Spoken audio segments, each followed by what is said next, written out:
பானின்ஸ் two serial இனி வரப்போற எபிசோட்ஸ்க்கான review தான் பார்க்க போறோம். அடுத்தடுத்த சுவாரஸ்யங்களை தெரிஞ்சுக்கிறதுக்கு இந்த வீடியோவை ஸ்கிப் பண்ணாம கடைசி வரைக்கும் பாருங்க. நம்ம கோமதியை காணோன்னு அப்பதான் பதறி போய் உட்காந்துக்கிட்டு நடிச்சுக்கிட்டு இருக்காங்க. இதெல்லாம் பார்த்தா நம்ம ராஜு, கதிர், அரசின்னு எல்லாருமே பயந்துக்கிட்டு கோமதிக்கு மாத்தி மாத்தி ஃபோன் பண்ணிக்கிட்டே இருக்காங்க. ஆனா கோமதி ஃபோனை எடுக்காததுனால 3 பேருமே ரொம்ப பயந்துக்கிட்டு, இங்க பாருங்க அம்மாச்சி, நீங்க சொன்ன மாதிரி அம்மா ஃபோனே எடுக்க மாட்டேங்கிறாங்க, எனக்கு ரொம்ப பயமா இருக்குது அம்மாச்சி அப்படின்னு சொல்லி ரொம்பவே பதட்டமா இருக்கவும், இதை கேட்டு அப்பதான் இருந்துட்டு, இங்க பாருங்க, என்னோட பொண்ணை பத்தி நீங்க யாருமே கவலையே பட மாட்டீங்களா? என் பொண்ணும் மாப்பிள்ளையும் பேசாம எத்தனை நாள் இருப்பாங்க, அது யாராச்சும் கண்டுக்கிட்டு சரி பண்ணி வச்சிங்களா அப்படின்னு எல்லார்கிட்டையும் கேட்கவும், இதெல்லாம் கேட்டு நம்ம அரசி இருந்துட்டு, இங்க பாருங்க அம்மாச்சி, நாங்க சொல்றது எதுவுமே அவங்க கேட்கறதே இல்லை. அப்படி இருக்கும்போது அவங்க எப்படி 2 பேரும் பேசுவாங்க? ஒரு பக்கம் அம்மா அவங்க பாட்டுக்கு பண்ணுறாங்க, இன்னொரு பக்கம் அப்பா வேறு மாதிரி பண்ணுறாரு. இவங்க 2 பேரையும் எப்படி சேர்த்து வைக்கிறதுன்னு எங்களுக்கே தெரியாதப்போ நாங்கள் என்ன பண்ண முடியும்? அம்மா இதை நினச்சி தான் வெளியே போயிடுச்சா அப்படின்னு நம்ம அரசி கேட்கவும், இங்கே பாருப்பா அரசி, நைட்டு அவள் அதை சொல்லி தான் அழுதுகிட்டே இருந்தா, ரொம்ப நேரம் அழுதுகிட்டே இருந்தா, நேரத்தோடு எழுந்து எல்லாத்தையும் சமைச்சு வச்சுட்டு வேற போயிருக்கா. எங்கே போயிருக்கான்னு தெரியலையே, கடவுளே என் பொண்ணை யாராச்சும் காப்பாற்றுங்க, என் பொண்ணுக்கு எதுவும் ஆகாமல் நீ தான் பார்த்துக்கணும் அப்படின்னு சொல்லிட்டு கடவுளை வேண்டவும், அந்த நேரம் பார்த்து நம்ம பாண்டியன் வராரு. வந்த உடனே எல்லாருமே பதறி போய் இருக்கிறத பார்த்துட்டு, என்னாச்சுப்பா அரசி அப்படின்னு சொல்லி கேட்கவும், அப்பா காலையில இருந்து அம்மாவை காணும்ப்பா, அது மட்டும் இல்லாம எல்லாருக்கும் சமைச்சு வச்சுட்டு எங்கேயோ போயிருக்காங்க அப்படின்னு சொல்லவும், இங்க பாருப்பா, அவ எங்கேயாவது வெளியே போயிருப்பா, வந்துருவா, நீ பயப்படாதப்பா. இல்லப்பா, நீங்க பேசலன்னு நைட்டு ஃபுல்லா உட்காந்து அழுதுகிட்டே இருந்தாங்களாம்ப்பா, அது மட்டும் இல்லாம ஃபோனையும் எடுக்க மாட்டாங்க. ஃபோன் பண்ணா எத்தனை முறை நாங்க மாத்தி மாத்தி ஃபோன் பண்ணிக்கிட்டே தான் இருந்தோம், ஆனா யாரோட ஃபோனையும் அம்மா எடுக்கவே இல்லை அப்படின்னு சொல்லிடுறாங்க. இதை கேட்ட உடனே பாண்டியனுக்கு அப்படியே ஒரு மாதிரி பயமா இருக்குது. நான் போய் பார்க்குறேன் இருப்பா, நீ பயப்படாத அப்படின்னு சொல்லிட்டு வீடு முழுக்க தேடுறாங்க. சரி நம்மளும் ஃபோன் பண்ணி பார்ப்போமே அப்படின்னு நம்ம பாண்டியனும் ஃபோன் பண்ணி பார்க்குறாங்க. பாண்டியன் ஃபோன் பண்ணியும் கோமதி எடுக்கவே இல்லை.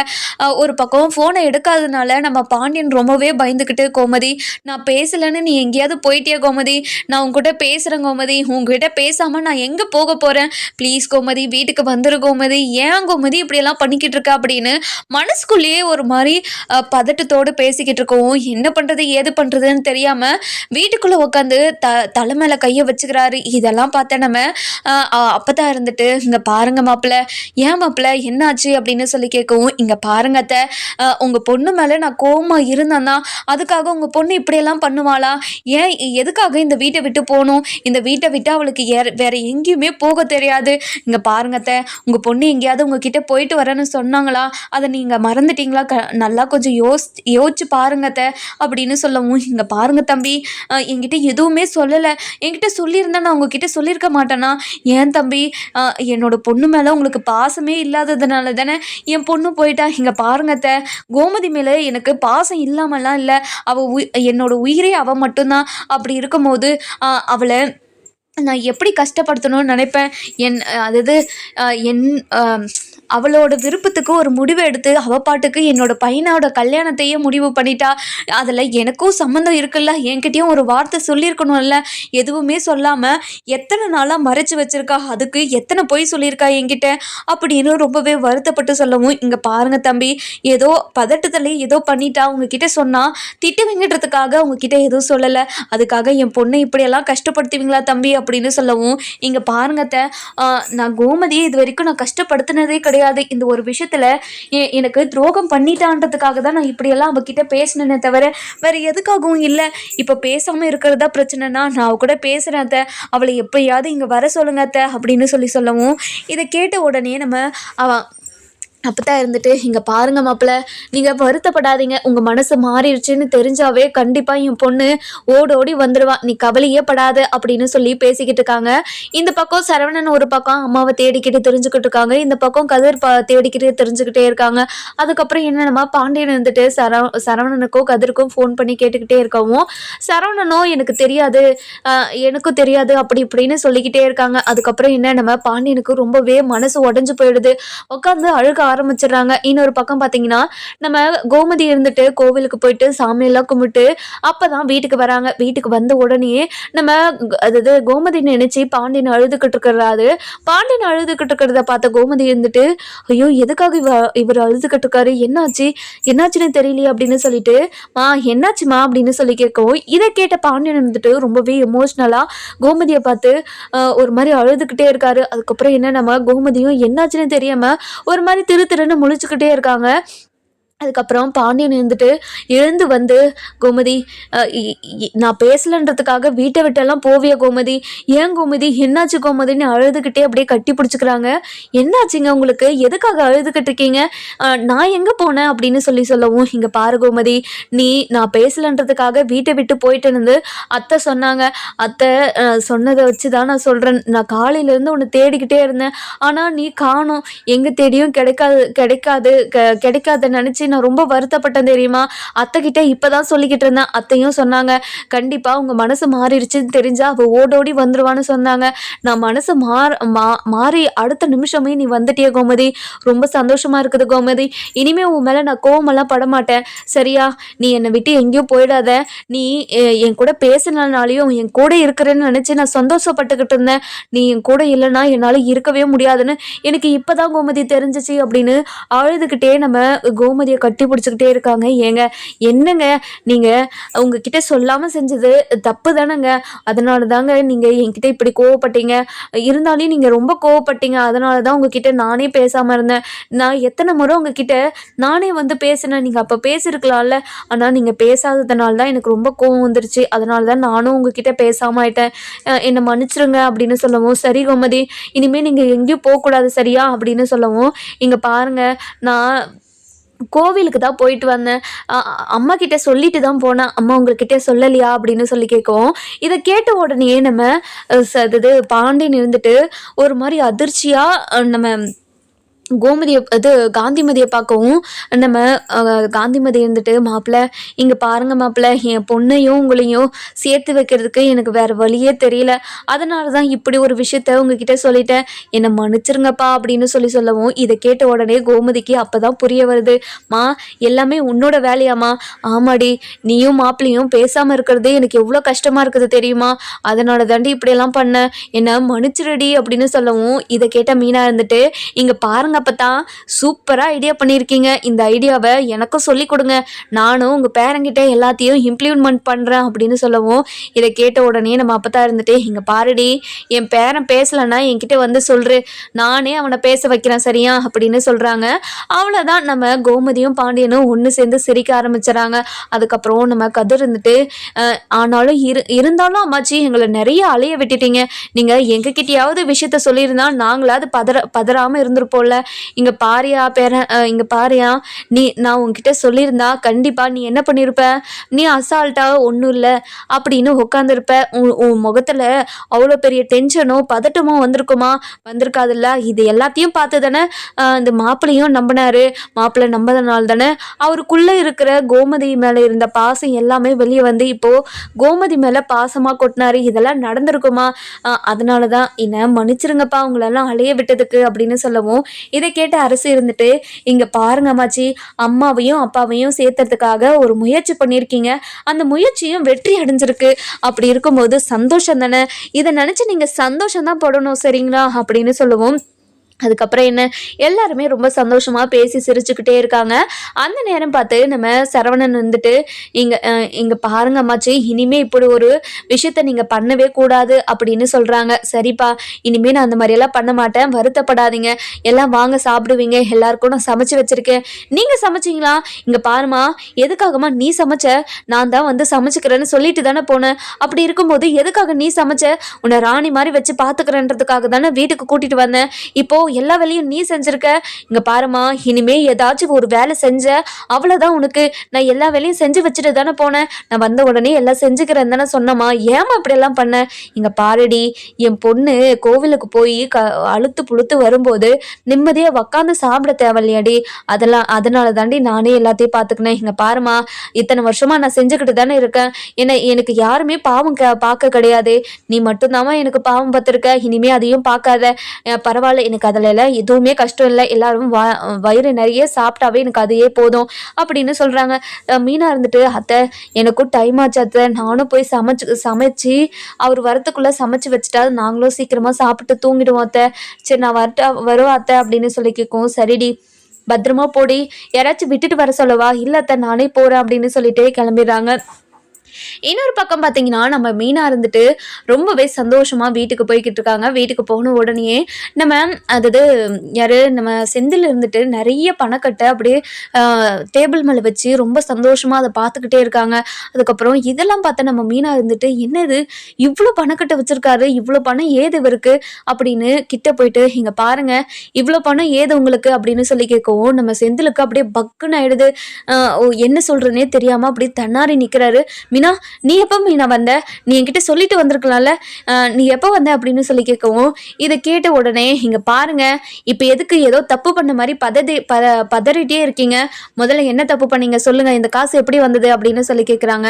இங்க பாரு நான் ஒருத்தர்கிட்ட கடன் வாங்கியிருந்தேன், அந்த படம் தான் இது, எதுக்காக கடன் வாங்கினீங்க, இங்க பாரு நம்ம வீட்டுக்கு நிறைய செலவு இருக்குதுல்ல அதனால தான் கொஞ்சம் பணம் வாங்கியிருந்தேன், அதுதான் இது அப்படின்னு சொல்லிட்டு எல்லாத்தையும் பரபரன்னு எடுத்து பாக்கெட்டுக்குள்ள சொருகி இருக்காங்க. அதுக்கப்புறம் என்ன இங்க பாருங்க உங்க நடவடிக்கை எதுவுமே சரியில்லை, நீங்க இனிமேலும் இந்த மாதிரி பண்ணிக்கிட்டே இருந்தீங்கன்னா அவ்வளவுதான் உங்களுக்கு மரியாதை அப்படின்னு சொல்லவும் என்ன மாதிரி கடன் வாங்குறதா தான் சொல்றேன், கடன் எங்கேயுமே வாங்கக்கூடாது, கடன் வாங்குறது தப்புன்னு உங்களுக்கு புரியலையாங்க, ஏங்க இப்படியெல்லாம் பண்ணுறீங்க அப்படின்னு சொல்லவும் இதை கேட்ட உடனே சரி மீனா அடுத்த மாதம் இந்த கடத்தை நான் திருப்பி கொடுத்துட்டு இனிமேல் நான் எந்த ஒரு கடனும் வாங்குறதில்ல சரியா அப்படின்னு சொல்லிட்டு மலிப்பிட்டு அவர் பாட்டுக்கு பதட்டமாக உள்ளே போயிட்டு அந்த பணத்தெல்லாம் எங்கே வைக்கணுமோ அங்கே வச்சுட்டு வந்துடுறாரு. ஏன் மீனா கோவிலுக்கு போகணுன்னு சொன்னியே போயிட்டு வந்துட்டியா அப்படின்னு சொல்லி கேட்கவும் கோவிலுக்கு போயிட்டு தானங்க வந்தேன், போயிட்டு வந்துட்டுங்க, அங்கே எப்படி ஜாலியாக இருந்தீங்களா என்ன, அது அம்மாவும் நீயும் என்னென்ன பேசிக்கிட்டீங்க அப்படின்னு சொல்லி கேட்கும். இங்கே பாருங்க அவங்களுக்கும் எங்களுக்கும் ஏகப்பட்ட விஷயம் இருக்கும், அதெல்லாம் எதுக்கு உங்களுக்கு, அதெல்லாம் தெரிஞ்சுக்கிட்டு நீங்கள் என்ன பண்ண போகிறீங்க, நீங்கள் எதுவுமே தெரிஞ்சுக்க தேவையில்ல, எனக்கு ரொம்ப டயர்டாக இருக்குது, நீங்கள் சமைச்சு வச்சிங்களா அப்படின்னு சொல்லி கேட்கவும் என்ன மீனா நீ எனக்கு சமைச்சு கொடுப்பேன்னு நினச்சேன், ஆனால் சமைச்சிங்களான்னு கேட்குறேன், இங்கே பாருங்கள் எனக்கு ரொம்ப டயர்டாக இருக்குது, இப்போது நீங்கள் தான் சமைக்கிறீங்க அப்படின்னு சொல்லிட்டு உள்ளே போயிடுறாங்க. அதுக்கப்புறம் நம்ம செந்திலுக்கு ஒரு மாதிரி டென்ஷன் ஆகுது, என்ன இவ என்னவே சமைக்க சொல்றா, நான் எவ்வளோ பெரிய ஆளு, என்ன போய் சமைக்க சொல்றா, அவள் வெளியே வரட்டும் அப்போ இருக்கு அவளுக்கு அப்படின்னு சொல்லிட்டு கோவமாக பேசிக்கிட்டு இருக்கவும் அந்த நேரம் பார்த்து நம்ம தங்கமயில் ஃபோன் பண்ணுறாங்க. ஃபோன் பண்ண உடனே நம்ம மீனா இருந்துட்டு தங்கமயில் ஃபோனை கட் பண்ணி விட்டுருவோம். தங்கமயில் இருந்துட்டு ரொம்பவே வருத்தப்படுறாங்க. மீனாவை நம்ம அப்படி பேசியிருக்க கூடாது, மீனாவை அப்படி பேசினதுனால தானே ரொம்பவே மனசு வருத்தப்பட்டு இப்போ ஃபோனை எடுக்க மாட்டேங்கிறா, மீனா ப்ளீஸ் மீனா ஃபோனை எடு மீனா அப்படின்னு சொல்லிட்டு ஃபோன் பண்ணிக்கிட்டே இருக்கவும் அதுக்கப்புறம் மீனாக்கு மனசே கேட்க மாட்டேங்குது. இங்கே ஃபோன் அட்டன் பண்ணி இங்கே பாருங்கக்கா இனிமேல் உங்கள் விஷயத்தில் எந்த விஷயத்துலையுமே நான் தலையிடக்கூடாதுன்னு நினச்சிக்கிட்டு இருக்கேன், அப்படி இருக்கும்போது ஏன்க்கா ஃபோன் பண்ணிக்கிட்டே இருக்கீங்க, என் மனசும் கேட்க மாட்டேங்குது, இங்கே பாருங்கக்கா உங்களுக்கு என்ன தான் வேணும் சொல்லுங்கக்கா, இனிமேல் என்னை டிஸ்டர்ப் பண்ணாதீங்க அப்படின்னு சொல்லவும் இங்கே பாரு மீனா என்கிட்ட கொஞ்ச நேரம் அப்பப்போ பேசு மீனா, எனக்கு ரொம்ப கஷ்டமாக இருக்குது, இங்கே பாருங்கக்கா இனிமேல் நான் உங்ககிட்ட பேசுகிறதெல்லாம் இல்லைக்கா, நீங்கள் உங்களோட வாழ்க்கையை நீங்கள் பாருங்கள், ஒரு வேலைக்கு போகிறீங்க, வேலைக்கு போகிற இடத்துல நான் கொஞ்சம் நல்லா நிம்மதியாக இருங்கக்கா, வீட்டில் தான் நிம்மதி இல்லைனாலும் போகிற இடத்துலையாவது கொஞ்சம் நிம்மதியாக இருங்க, சந்தோஷமாக இருங்க, வயிற்றில் வளர்கிற குழந்தையும் ஆரோக்கியமாக இருக்கும், நீங்கள் கவலையே படாதீங்க அப்படின்னு சொல்கிறாங்க. இன்னொரு பக்கம் பார்த்தீங்கன்னா நம்ம மீனா இருந்துட்டு செந்தில்கிட்ட போயிட்டு இங்கே பாருங்க நாளைக்கு அத்தை வீட்டுக்கு போகலாமாங்க ப்ளீஸுங்க, ரொம்ப நாள் ஆச்சு அங்கே போய் நாளைக்கு ஒரு நாள் தங்கிட்டு வரலாங்க அப்படின்னு சொல்லவும் இங்கே பாரு மீனா நாளைக்கு ஒரு நாள் தான் லீவு விடுறாங்க, அங்கே போயிட்டு இருந்தால் எனக்கு எப்படி ஃப்ரீடம் கிடைக்கும், எனக்கு ஃப்ரீடமாகவே இருக்காது, நான் இங்கே இருக்கேன் சரியா, இங்கே ஜாலியாக இருக்கேன், இங்கே பாருங்கள் எனக்கு ரொம்ப கோவம் வந்துடும், இங்கே பாருங்கள் நாளைக்கு நம்ம அங்கே போகிறோம், இல்லைன்னா நம்ம இப்போ கிளம்பிடலாம் வாங்க, இன்னைக்கு நைட்டு அங்கேயே தங்கிட்டு அப்புறம் நாளைக்கு நைட்டு வந்துடலாம் அப்படின்னு சொல்லவும் இல்லை மீனா நான் வரல, நீ வேணா போயிட்டு வா, அப்போது நான் அங்கேயே இருந்திருப்பேன், வந்திருக்கவே மாட்டேன், உங்களை போய் கேட்டேன் பார்த்தியா, என்ன அடிக்கணும் கிளம்புறேன் அப்படின்னு சொல்லிட்டு மூஞ்சல் அடித்த மாதிரி சொல்லிட்டு கிளம்புறாங்க. என்ன இவன் எதுக்கு திட்டுறா, எதுக்கு கோவப்படுறா, என்ன ஏது எந்த இளவுமே எனக்கு புரியவே மாட்டேங்குது, எந்த நேரத்தில் எப்படி இருக்கா, ஐயோ கடவுளே, இந்த பொம்பளைங்களெல்லாம் புரிஞ்சுக்கிறதுக்கு ஒரு புக்கே எழுதுங்க, அந்த புக்கை படிச்சுக்கிட்டாவது இவங்கள புரிஞ்சுக்க ட்ரை பண்ணுறோம் அப்படின்னு சொல்லிட்டு செந்தில் ஒரு பக்கம் புலம்பிக்கிட்டே இருக்காரு. இன்னொரு பக்கம் பார்த்தீங்கன்னா நம்ம சரவணன் வந்துட்டு ரொம்பவே மனசு வருத்தத்தில் இருக்காங்க. ஐயோ வந்து நம்மக்கிட்ட மாசமாக இருக்கான்னு சொன்னாலே அது உண்மையாக இருக்குமா பொய்யா இருக்குமா அப்படின்னு யோசிச்சுக்கிட்டே இருக்கவும் அந்த நேரம் பார்த்து அஞ்சலி ஃபோன் பண்ணுறாங்க. ஃபோன் பண்ண உடனே அஞ்சலி கிட்ட அஞ்சலி சொல்லு அஞ்சலி அப்படின்னு சொல்லி கேட்கவும் இங்கே பாரு சரவணா, உன்னை டிஸ்டர்ப் பண்ணிட்டேனா, ஏதாவது வேலையாக இருக்கியா சரவணா அப்படின்னு சொல்லி கேட்கவும் இல்லை இல்லை நான் எந்த வேலையாகவும் இல்லை, நீ கவலைப்படாத, நான் எந்த ஒரு வேலையும் பார்க்கல அப்படின்னு சொல்கிறாங்க.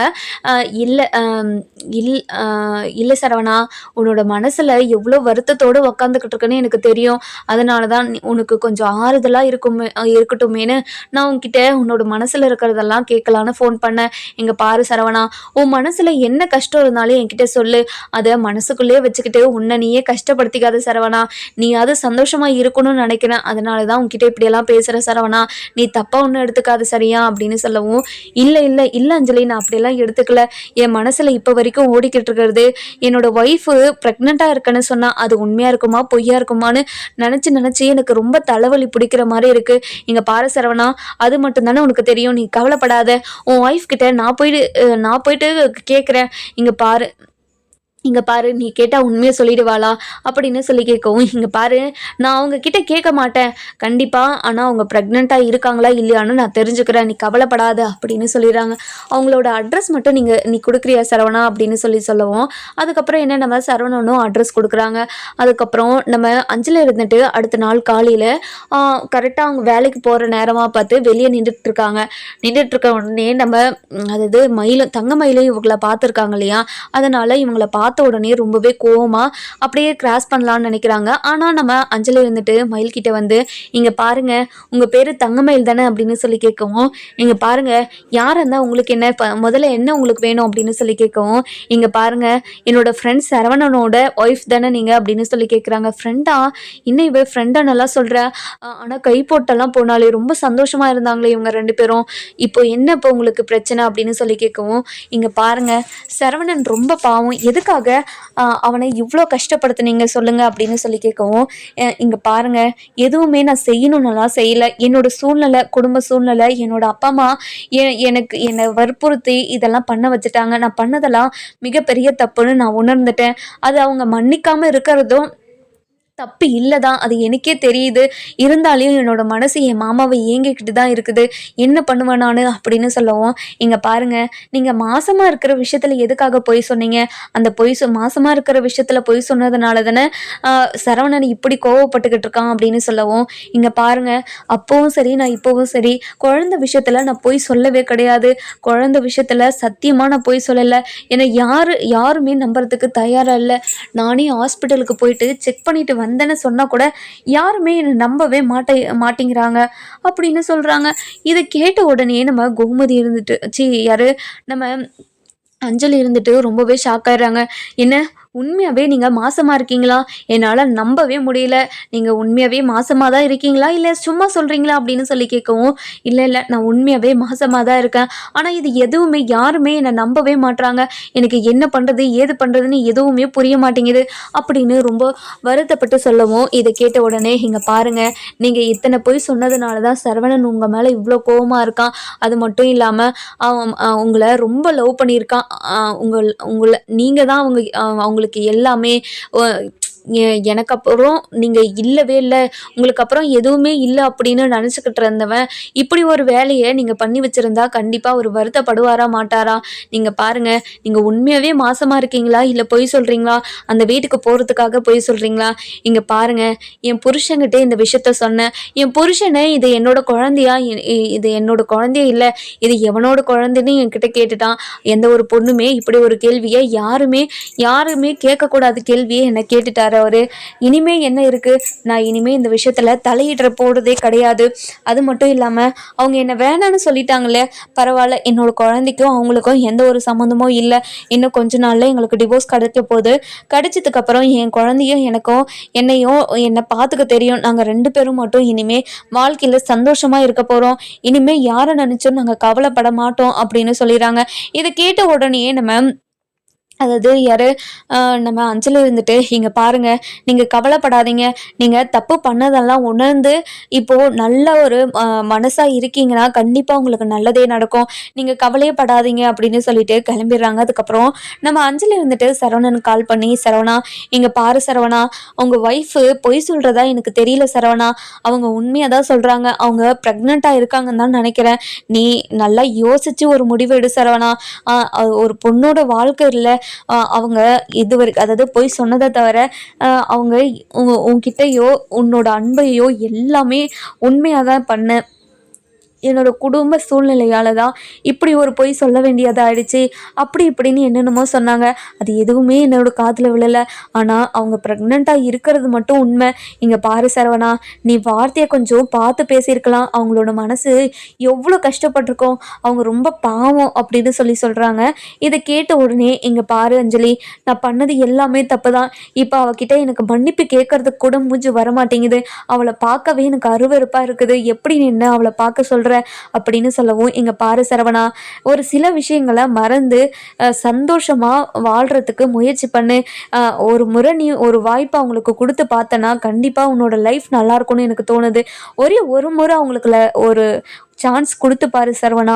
கண்டிப்பா அவங்க நல்லவங்களா திருந்திட்டாங்கன்னு தான் நான் நினச்சிக்கிட்டு இருக்கேன். இங்க பாரு சரவணா, உன்னோட வாழ்க்கை நல்லா இருக்கணுன்றதுக்காக தான் இதை சொல்கிறேன். நீ கண்டிப்பா இதை செய்வேன்னு நம்புறேன். சரி சரவணா, நீ பாரு." அப்படின்னு சொல்லிட்டு ஃபோனை வச்சிடறாங்க. இதெல்லாம் கேட்டு நம்ம சரவணனுக்கு ரொம்பவே ஃபீல் ஆகிடுது. தன்னோட குழந்தை அவள் வயிற்றுல வளர்ந்துக்கிட்டு இருக்கே, இப்போது அவளுக்கு தண்டனை கொடுக்குறதான்னு நினச்சி என் பிள்ளைக்கு வர நான் தண்டனையை கொடுத்துடுவேனே, என்ன பண்ணுறது என்ன பண்ணுறதுன்னு ஒன்றும் புரியலையே அப்படின்னு சொல்லிட்டு தலைகிருன்னு வர மாதிரி ஒரு மாதிரி பண்ணிக்கிட்டு இருக்காங்க. அந்த நேரம் பார்த்து நம்ம பாண்டியன் வராரு. வந்த உடனே, "சரவணா, சரவணா, வெளியே வா சரவணா" அப்படின்னு சொல்லி கூப்பிட்டுக்கிட்டு இருக்கவும், அப்போ சரவணன் வராரு. வந்த உடனே ஏதோ நினப்பில் வந்து நிற்கிறாங்க. நின்ற உடனே என்னென்னு கூட கேட்காம அப்படியே அவர் பாட்டுக்கு நின்றுட்டே இருக்காங்க. இதை பார்த்து நம்ம பாண்டியன் இருந்துட்டு, "சரவணா, என்னாச்சு சரவணா, சரவணா, என்னாச்சு சரவணா?" அப்படின்னு சொல்லி கேட்கவும், எதுவுமே பேசாமல் அமைதியாகவே நின்றுக்கிட்டே இருக்கவும், இதை பார்த்த கோமதி இருந்துட்டு, "சரவணா, என்னாச்சு சரவணா?" அப்படின்னு சொல்லிட்டு தொட்டி கேட்குறாங்க. "மா, ஒன்றும் இல்லைம்மா." "இல்லை சரவணா, நான் அப்பா ரொம்ப நேரமாக உன்னை கூப்பிட்டுக்கிட்டே தான் இருக்காரு. நீ காதலே விழாத மாதிரி யோசிச்சுக்கிட்டே இருக்க. அப்படி என்ன யோசிச்சுக்கிட்டே இருக்க நீ?" அப்படின்னு சொல்லி கேட்கவும், அப்புறமா நம்ம கோமதியையும் பாண்டியனையும் கட்டி பிடிச்சிக்கிறாங்க. "சரவணா, என்னாச்சு சரவணா? உனக்கு ஏதாச்சும் பிரச்சனையா? அந்த தங்கமயில் ஏதாச்சும் பிரச்சனை பண்ணுறாளா?" அப்படின்னு சொல்லி கேட்கவும், "இங்கே பாருங்கம்மா, என்கிட்ட யாரும் பிரச்சனையெல்லாம் பண்ணலம்மா. நான் என்னம்மா பாவம் பண்ணேன்? யாருக்கு என்ன துரோகம் பண்ணேன்? எதுவுமே இல்லைல்ல. ஆனால் எனக்கு மட்டும் ஏமா இப்படிலாம் நடந்துக்கிட்டு இருக்கு?" அப்படின்னு சொல்லவும், "இங்கே பாரு சரவணா, என்ன ஆச்சுன்னு சொன்னா தாண்டா தெரியும். இப்படி சொல்லாமல் அழுதுகிட்டே இருந்தால் எனக்கு என்னடா தெரியும்? முதல்ல என்னன்னு சொல்லுடா.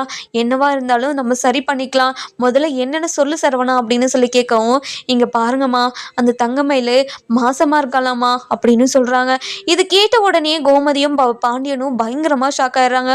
"இங்கே பாருங்கம்மா, நம்ம வீட்டு வாரிசு அவள் வயிற்றுல வளர்ந்துக்கிட்டு இருக்காம்மா" அப்படின்னு நம்ம பாண்டியன்கிட்டையும் கோமதிக்கிட்டேயும் சொல்கிறாங்க. இதை கேட்ட உடனே நம்ம அதாவது கோமதி இருந்துட்டு, "சரவணா, என்ன சொல்கிற சரவணா? என்னால் நம்பவே முடியல சரவணா. நீங்கள் 2 பேரும் பிரிஞ்சு தானே இருக்கீங்க. அப்படி இருக்கும்போது எப்படி?" "ஆமாம், அதுதான் எனக்கும் புரியலம்மா. ஆனால் அவள் என்கிட்ட சொல்ல வந்தா. ஆனால் அவளை நான் ரொம்ப அசிங்கப்படுத்தி அவமானப்படுத்தி அனுப்பி வச்சிட்டேம்மா. இது என்னோட குழந்தையே கிடையாது.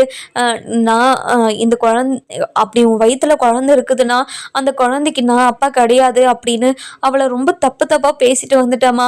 அப்படி பேசினதுக்கு காரணமே அவதானம்மா. அப்படி பேச வச்சதும் அவதானே.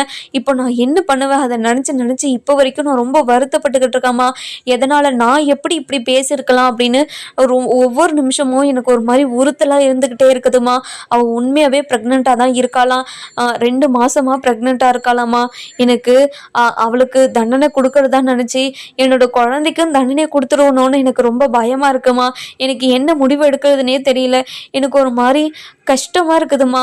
எதுக்குடா உயிரோடு இருக்கணும் போல இருக்குதுமா அப்படின்னு சொல்லவும், "இங்கே பாரு சரவணா, ஏன் சரவணா இப்படியெல்லாம் பேசுகிற? நீ கொஞ்ச நேரம் நல்லா யோசி சரவணா. அப்போ தான் உனக்கு ஒரு நல்ல முடிவு கிடைக்கும். இங்கே பாரு சரவணா, அவள் வயிற்றுல குழந்தை இருக்குதுன்றதுக்காக நீ அவளை ஏற்றுக்கணும்னெல்லாம் இல்லை சரவணா. நீ உனக்கு என்ன தோணுதோ அதை மட்டும் சொல்லு சரவணா." அப்படின்னு ரொம்ப எமோஷ்னலாக கோமதி கேட்கவும், "மா, எனக்கு என்ன முடிவு எடுக்கிறதுனே தெரியலம்மா. என் குழந்தைம்மா அது. என்னோட குழந்தைக்கு எப்படி என்னால் தண்டனையை கொடுக்க முடியும்? என்னால் முடியாது தானேம்மா. அப்படி ஒரு வேலை என்னால் பண்ண முடியாது தானே. இப்போது நான் என்னம்மா பண்ணட்டும்? நான் என்ன பண்ணுறதுன்னு எனக்கே தெரியல அப்படின்னு சொல்கிறாங்க. நம்ம காந்திமதி வந்துட்டு கோமதி கிட்ட, இங்கே பார் கோமதி, அந்த பொண்ணு பண்ணதெல்லாம் தப்பு தான். இருந்தாலும் அந்த பொண்ணை ஏற்றுக்கிட்டு இந்த குடும்பத்தில் ஒரு வாய்ப்பு கொடுத்து வாழ்கிறதுக்கு வாய்ப்பு கொடுத்தா இனிமேலும் அந்த பொண்ணு எந்த ஒரு தப்பும் பண்ணாதில்ல அப்படின்னு சொல்லவும், நம்ம சரவணனும் சரி, பாண்டியன், கோமதி இவங்க 3 பேருமே என்ன முடிவு எடுப்பாங்க அப்படின்னு நம்ம வர எபிசோடில் பார்க்கலாம். இந்த வீடியோ உங்களுக்கு பிடிச்சிருந்தா லைக் பண்ணுங்கள், சப்ஸ்கிரைப் பண்ணுங்கள், மறக்காமல் பெல் ஐகானை